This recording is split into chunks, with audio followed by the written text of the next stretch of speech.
There's a familiar, playful rhythm to the song about bottles on a wall. But the disturbing part isn't the first bottle falling, it's the repetition. It is a countdown that slowly conditions us to watch things break. At the beginning, every family starts as a full bottle on that wall. They are whole, they are human. Some are struggling, messy, and imperfect, but they are standing upright. Then conflict enters the system. It might be a sudden divorce, a financial collapse, or a severe mental health crisis. The structure of the household starts to fracture. When a family in crisis turns to the legal system for a safety net, they often find something entirely different.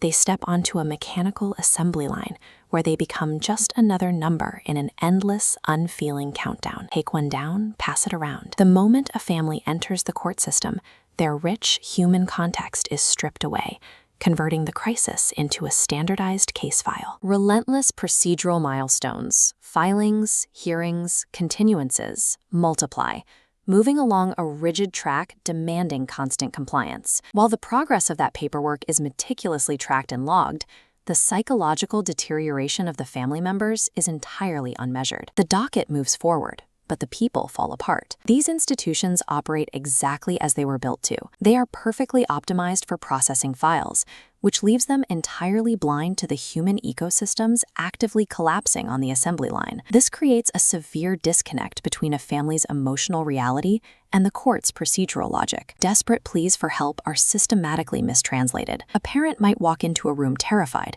They say, "I haven't seen my child in months," or "I'm losing my mind," or "this conflict is bankrupting us." They are signaling a total ecosystem failure.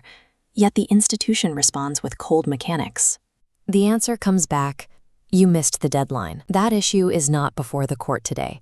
Motion denied. Complex human trauma is forced to fit into narrow, checkbox legal categories. If the pain doesn't match the required form, it simply doesn't register to the machine. When procedural rules take absolute priority over human outcomes, the institution stops asking why the family is falling apart in the first place.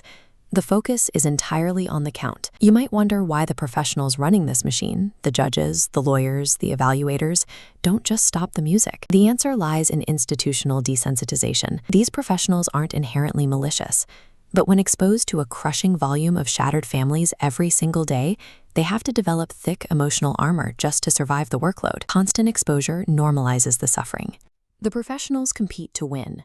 They reduce families to reports, and eventually, profound human tragedy fades into an unavoidable background noise. But the collapse of one family is never isolated. Every bottle removed from the wall has an exponential hidden blast radius. One procedural failure cascades outward. A broken family ripples directly into schools, floods emergency rooms, strains addiction treatment centers, and burdens local economies. Yet, if we look past the macro scale, there is a much quieter perspective to consider. The child sitting at the very center of this legal process. Children absorb this environment in silence.